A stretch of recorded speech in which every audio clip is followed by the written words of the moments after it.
Meow meow meow meow meow meow meow meow meow meow meow meow.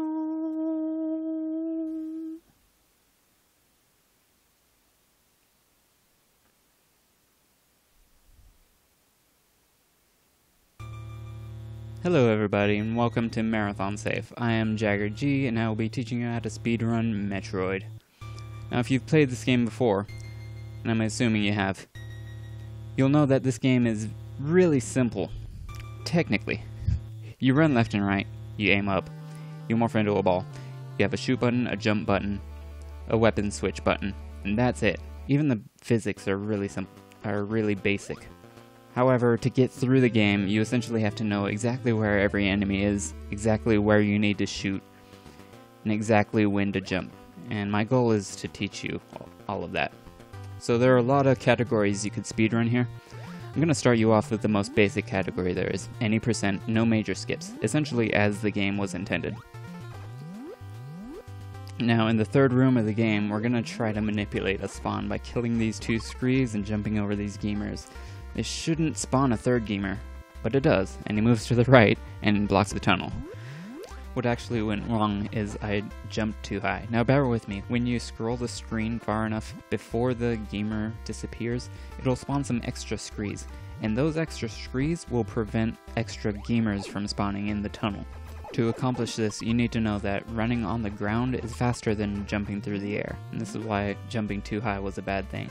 Now I want to kill this weird crab eagle thing because it has a chance of dropping a large health refill where it's 20, which is really important for a game that starts you off with 30. Now climbing up these vertical shafts is gonna be a huge time saver when you get used to doing it right. You want to jump as soon as you land on the platforms. It seems like a really small detail, but just even try counting how many times you jump in this game. It's a few frames here and there. It'll add up to several minutes overall. Now in the second shaft, as you're falling down, you're going to want to morph into a ball and squeeze between the ripper and the ledge so you could get through without stopping. This will actually get more difficult the next couple times you pass through the room, but it's pretty easy to get used to the first time through. So throughout the game, damage works differently than in most games. Damage in this game is based on what area you're in. So every enemy in Brinstar will do 8 damage. So these screes, these gamers, actually in this run I wind up getting an unexpected spawn. Usually there are 2 gamers here, and if you try to jump over both of them, you'll get hit by a scree every time. So what I do instead, because I don't want to stop and kill the scree, I just get hit by the back of the first gamer. So I'm invincible and can just run through the second gamer. Now that we have missiles, this will essentially take care of enemies and kill them in one hit. But you only have 5 of them, and you'll need all 5 of those missiles pretty soon. So you don't want to waste a single one, because missile drops are pretty rare. You don't want to count on just getting lucky, especially in a marathon run, if you're practicing for a live event. Now, I wind up, because I messed up manipulation earlier, I get kind of bad patterns with these waivers here. And what I wind up doing to deal with that is just jumping longer than it seems like I have to. This will slow me down enough so that I don't run face first into the back of the waiver. In this room, this pretty much goes as it always does. This waiver is just always in the way. I just jump barely enough to squeeze by them, and I get my first energy tank of the game. I plan out these energy tanks specifically to refill my health whenever I need it, so it's pretty negligible throughout the run to farm for health.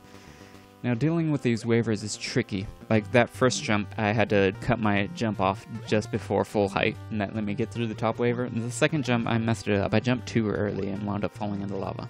You can actually land on that platform if you stall the waiver long enough.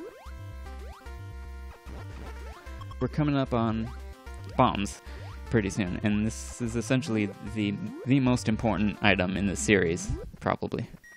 But we'll get to that later because an important thing to note. As I mentioned, missiles are very important. I'll need to immediately farm for more missiles. I'll need all 5 missiles again. And since I used 5 on the red door, now I'm fully out. However, I get really lucky here because, as I said before, I messed up some spawn manipulation, and that just changes everything throughout the rest of the game. And within 5 enemies, I get full missiles again. This is insanely lucky, and I don't have to farm anymore up until Ice Beam. So this is really convenient, as you can guess. Since this first part of the game, since Brinstar is so luck reliant, you could get to Norfair in under 8 minutes, or it could take almost 9 minutes. It's a huge difference. You'll lose a lot of time through no fault of your own. So I'm coming up on Ice Beam now, which is a pretty important item in this game. It lets you freeze enemies. And Ice Beam actually has 2 locations in this game. You could pick it up here in Brinstar, or you could wait to pick it up later in Norfair. However, that would require some tricky bomb jumping, and just for the sake of simplicity for this video, I'm just gonna pick it up in Brinstar here. I'll save that for a video later on. What am I doing here? Dude, for some reason I thought it was a good idea to lure this gamer all the way over here just so I could farm a couple missiles, but that's probably a bad idea. It's just wasting time for no reason. I'm trying to farm a little more missiles, kind of just for safety in Norfair, but I wind up getting one of them right here. Anyways, the Ice Beam is really handy, as I mentioned. You could just freeze this Ripper by shooting its face in the face and then jump up. And then, as you can see, bombs are really useful in that when you hit yourself with them, they'll propel you upwards. And combined with jumping, you could get a lot of height. Actually, when you unmorph, there's a period of time in which, for some reason, the game thinks you're standing on the ground, so you could just jump in midair after you're bump jumping, giving you way more height than you're supposed to. It's really convenient, as long as you're not pressing left and right before you jump. Bombs also have a really neat property in that the game thinks you're getting hit by the bomb, but you're not taking damage, so it still gives you the invincibility. It's really convenient. Now sometimes when you're trying to squeeze through that Ripper the second time through, you'll tend to get a red gamer to spawn, and that'll make the timing really tight. It's possible, but it's very unlikely, and you want to save your unmorph for in case you get hit by the gamer, then you could just cancel the knockback, or when you reach the door, then you can just shoot the door immediately when you unmorph and not have to wait to fall all the way down. Now, even though the Ice Beam takes twice as many shots to kill enemies, it's still really nice to have it early on, because you don't need to kill smaller enemies. You just need to get past them, and Ice Beam makes that really easy to do. Now we're coming up on Norfair. And throughout Norfair, every enemy in this area is going to deal 10 damage. Now, in the first room in Norfair, you're going to want to manipulate an enemy here just by waiting a split second at the door. If it's jumping towards you, you can just jump over it, but if it's jumping in place, you're going to want to wait, and that'll allow you to just run underneath it without having to worry about it at all. Missiles are good to have through this section of the game, but they're not strictly mandatory anymore, so we don't have to rely so much on luck anymore. So that's a pretty big weight off our shoulders. Now this tunnel in the game, you're supposed to find this yourself when playing the game normally, and you're just supposed to bomb around the floor looking for secrets, and then suddenly find yourself in this new area. This will take you to a room with these dragons who will spit fire at you. You might notice that sometimes they don't spit fire. That's actually not exactly random. It's based on the what I call the password state. Whenever you visit the password screen, either by dying or by pressing up and A on the second controller, it'll advance the state by, it'll increment the state by 1. And in states 1 and 2, well, not only will the dragons not spit fire, but these guys jumping out of the lava will also jump really high. Now we got to deal with these huge gaps in the platforms, and if there's one of these flying rocket butts coming to attack you, you've got to jump quite a bit earlier, which can wind up putting you in the lava unless you jump with a really specific timing. It's kind of difficult to deal with, but actually falling in the lava isn't that big a deal, because as long as you keep jumping, it doesn't do that much damage for some reason. So now we're coming up on Hideout 2, or Ridley's Lair, where everything does 24 damage. Again, you'll see me waiting at the door for a split second just to manipulate that second rocket jerk into flying to the left instead of the right.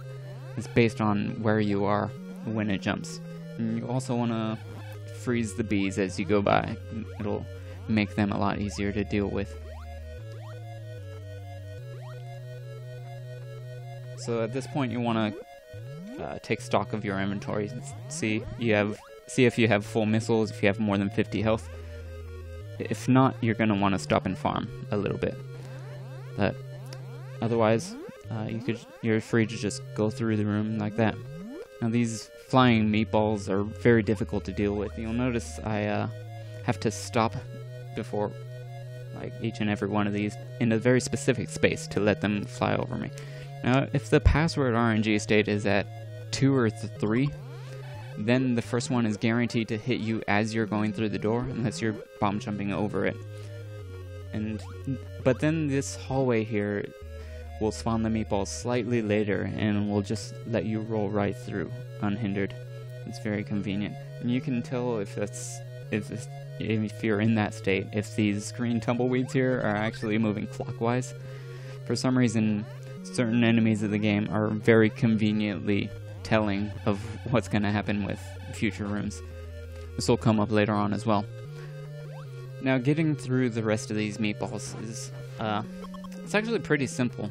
You could just like hide in the corners and wait for them to pass by, or you could shoot them with missiles and try to jump your way around the last few of them. It's really up to you, whatever you feel comfortable with doing. It can be pretty difficult. In this last room before Ridley, you got a bunch of flying rocket butts flying in your face, and you just gotta jump around them. This last one is gonna be something you can manipulate, just standing on top of the pillar for a split second. Now take note of that side hopper on the ceiling that's jumping really short. If you see that, then you just morph through the door and roll through. Then you'll get this pattern with Ridley.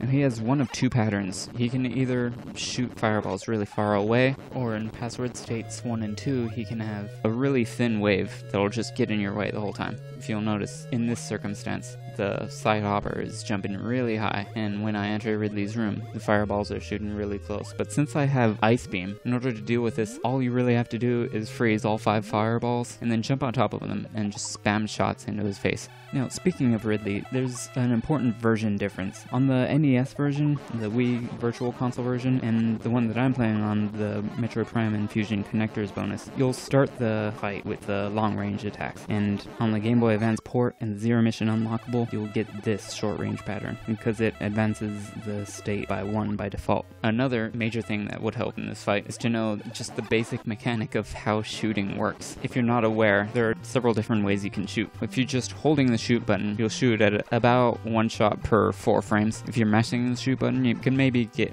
1 every 3 frames. However, if you're holding the shoot button and you just mash any other button, you'll shoot extremely quickly, because it'll shoot every time you both press and release the button. So you just hold shoot and mash either left or right, select, or just mash jump. That'll work as well. And that'll make really quick work of Ridley, as you can see here. Now you'll notice when I kill Ridley, I get 75 missiles. This is very convenient. It's very nice of the game, and this will essentially allow me to just storm through the rest of the game, just killing everything in 1 shot, just clearing out every hallway.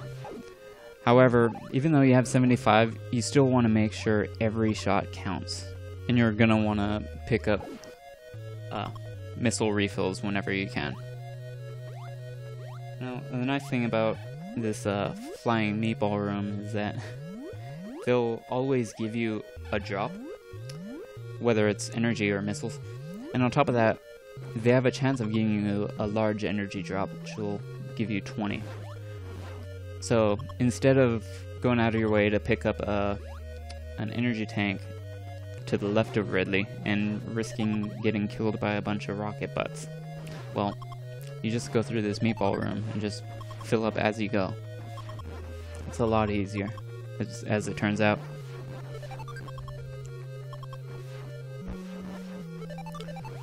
So coming up in this next shaft, you're gonna have to deal with some more bees, and they are a pain, but just know that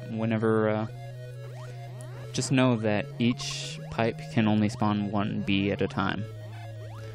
And for this last one, you just jump really high and it'll manipulate them into flying over your head as you walk through the door. Now in this last room, you're gonna have to juggle between shooting the rocket faces with missiles and just freezing the bees as you go.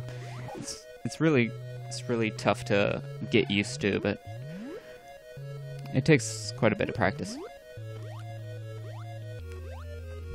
You'll get used to it. You get used to it after a while.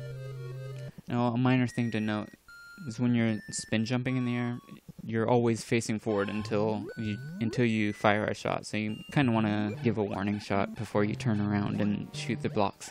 In this first hallway, you can consistently kill the second flyer just by shooting a missile as soon as you reach the edge of the platform. And also, as you're coming back across these large gaps, if these rocket dudes are jumping early, then you're going to have to shoot them with the missile to get them out of the way. Otherwise, they're going to hit you when you jump across. But if they jump a little bit late, then you're going to want to jump slightly early, because they could also hit you as you're running off the edge. So we've talked a little bit about just a few minor glitches in the game that we're going to be using. Right here, we're going to learn how to do a ceiling clip. Basically, you just morph and then immediately unmorph and immediately jump after that. It's because whenever you morph, for some reason it'll place you one block above your vertical position, so that when you unmorph, your head is inside the block. And since there's nothing above the block, then the game thinks you're allowed to jump, so you just jump right through. It's really convenient. Now in the last room of Norfair, I wind up getting really lucky drops, getting 4 missile refills. This is incredible, because usually by the end of this I'm in the mid 40s. Having 56 pretty much makes the rest of the run really comfortable. This is the end of part 1. I get to Brinstar at about 15:02, and we're halfway through the game. But we got a lot of basic tricks to cover in the next episode, so tune in next time.